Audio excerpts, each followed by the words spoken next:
Verdad con caridad. Enseñanza de nuestro obispo Monseñor Miguel Fernando González.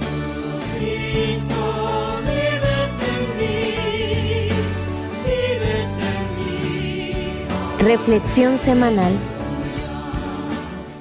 ¿Qué tal, queridos amigos? Bienvenidos a nuestro programa Verdad con Caridad. Hace unos días escuchaba un comentario de un hermano obispo español que comentaba sobre algo que había dicho un periodista en un programa de televisión, de la televisión española, donde más o menos hacía quedar en ridículo esta verdad de fe de la vida eterna. Creo en la vida eterna. Entonces decía, esa vida eterna debe ser una cosa muy aburrida, eso de no estar haciendo nada, el que llegue a esa vida eterna seguramente en 2 días ya estará aburrido, queriendo morirse, ¿no? Entonces, bueno, son formas de hablar en donde no hay realmente pues un conocimiento de lo que se está diciendo, y da mucho pesar que de pronto pues personas ingenuas queden como con esa idea. Dice, sí, de verdad, como que eso de la vida eterna se lo inventaron los curas, se lo inventó la iglesia y eso no existe en realidad. Y eso pues obviamente que no es así, porque es un tema tan central en nuestra fe cristiana. Fue una enseñanza tan importante en la vida de nuestro Señor Jesucristo, que pues era como el eje en torno al cual gira toda la enseñanza de Jesucristo nuestro Señor. ¿Para qué vino a llamarnos? Para la vida eterna. Y la vida eterna no es una idea que se nos ocurrió a los humanos como con ganas de que no se nos acabe la vida, de seguir gozando en esta tierra, sino es un llamado a un gusto que no termine, a una felicidad que no termine, a una capacidad de amor, de amar y ser amados que no terminan. Y eso nace en el fondo del alma del ser humano, porque Dios ha sembrado ese gusto, ese deseo de vivir para siempre, de amar para siempre y ser amados para siempre.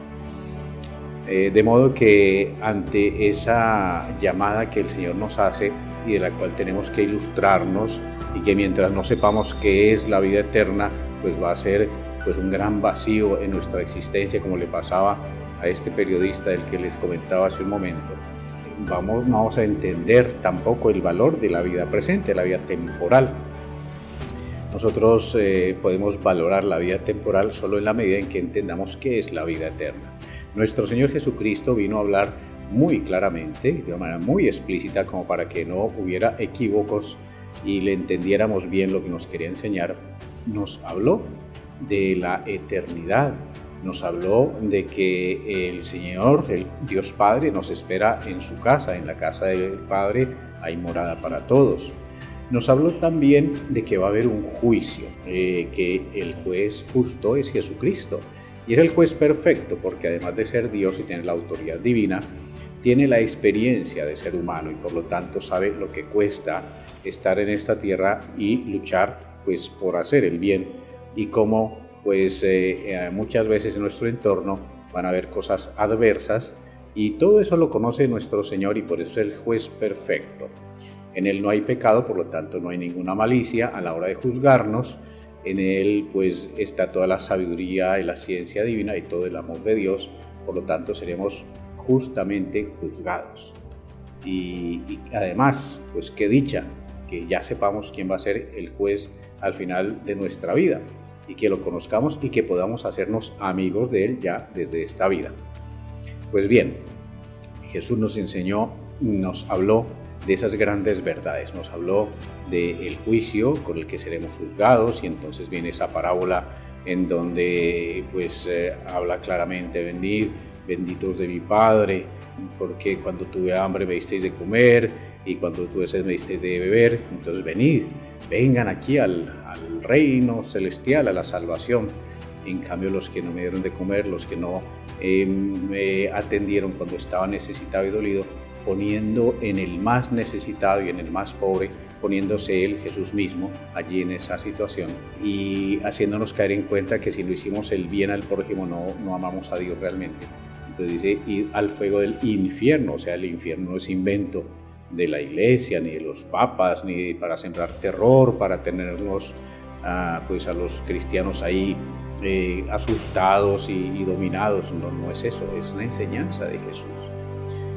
Y también pues nos enseñó pues eso, el juicio, el cielo, el infierno. El purgatorio también nuestro Señor utilizó parábolas para decir, ¿no?, de que no se le perdonará ni en esta vida ni en la otra. Llega el momento en que dice nuestro Señor cuando habla de alguien que esté realmente actitud adversa a Dios, como diciendo, en esta vida hay tiempo para recibir el perdón de Dios, para hacer el bien, para recibir el amor de Dios y amar a Dios, por supuesto. Y en la otra también hay alguna oportunidad, y entonces bueno, ya en otros momentos ahonda y profundiza el tema del purgatorio. Y luego por supuesto también pues lo del infierno pues queda muy claro, y el Señor, que sabe perfectamente lo que es ese alejamiento de la criatura, o sea, que cuando la criatura se aleja de Dios, lo terrible que es, pues entonces viene a advertirnos y hasta entrega su vida por nosotros con tal de que nosotros no nos condenemos. Así que cuando nosotros vemos, y los invito a coger el catecismo de la Iglesia Católica, que tantas veces les he recomendado, bueno, hay diferentes ediciones, esta es una edición popular, el artículo 12 del credo, de la primera parte del catecismo, donde se explica el credo por partes, el artículo 12 del credo es: creo en la vida eterna. Y entonces hay varios subtítulos que son precisamente los que estoy diciendo: el juicio particular, el cielo, la purificación final o purgatorio, el infierno, el juicio final y la esperanza de los cielos nuevos y la tierra nueva. Todo termina pues con la esperanza del triunfo del bien, que es lo que todos aspiramos. Como ya se nos va acabando el tiempo, simplemente me detengo en el juicio particular y el juicio final. El juicio particular es ese juicio en donde el juez, como lo he dicho, es nuestro Señor Jesucristo, y que sucede inmediatamente la persona muere. Inmediatamente es juzgada, o sea, no queda ahí como en el limbo, en blanco, ¿no? Sino que algo pasa, algo tiene que pasar inmediatamente. El juicio particular. En el juicio particular, pues entonces el Señor nos juzga según nuestras acciones, según nuestra vida, según pues esos frutos buenos que hayamos dado en nuestra vida. Con la muerte se termina pues el tiempo para hacer el bien que Dios nos había dado, y utilizando la gracia que el mismo Dios también nos da, entonces ya se nos juzga inmediatamente, y entonces según ese juicio particular pues la persona o se salva o se condena. Los que se salvan pueden ir inmediatamente a la dicha celestial porque el alma está en condiciones de entrar al cielo, o entran al purgatorio, del cual ya hablamos la vez pasada, para purificarse y poder entrar al cielo. O se condenan, que si la persona muere en total odio a Dios y rechazo del amor de Dios, pues entonces queda condenada. O sea que en ese juicio particular pues hay como esas, digamos, tres opciones, pero que en realidad son dos: la condenación o la salvación, solo que la salvación incluye pues ese periodo de purificación cuando sea necesario. Y luego el juicio universal o juicio final. Al final de los tiempos vendrá Jesucristo con todo su poder, y todos esperamos, ¿no? Ven, Señor Jesús, viene a juzgar a vivos y muertos, y entonces ya es el juicio universal, en donde se corrobora la sentencia dada en el juicio particular, pero ya viene la resurrección de los muertos. Entonces ya no estará solamente el alma, las almas estarán en el cielo o en el infierno, sino cuerpo y alma. Se vuelve la persona entera. Los que nos salvamos somos en la persona entera, no solo nuestra alma. No tendría sentido que Dios nos hubiera creado cuerpo y alma para después solo salvar el alma.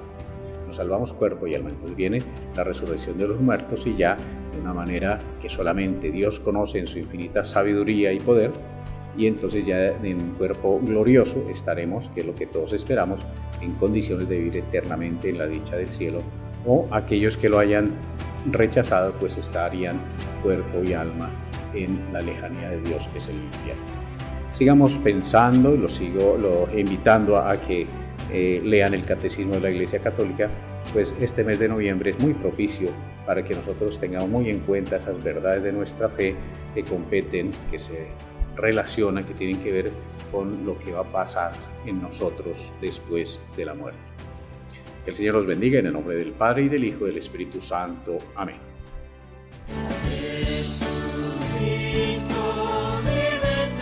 Verdad con caridad.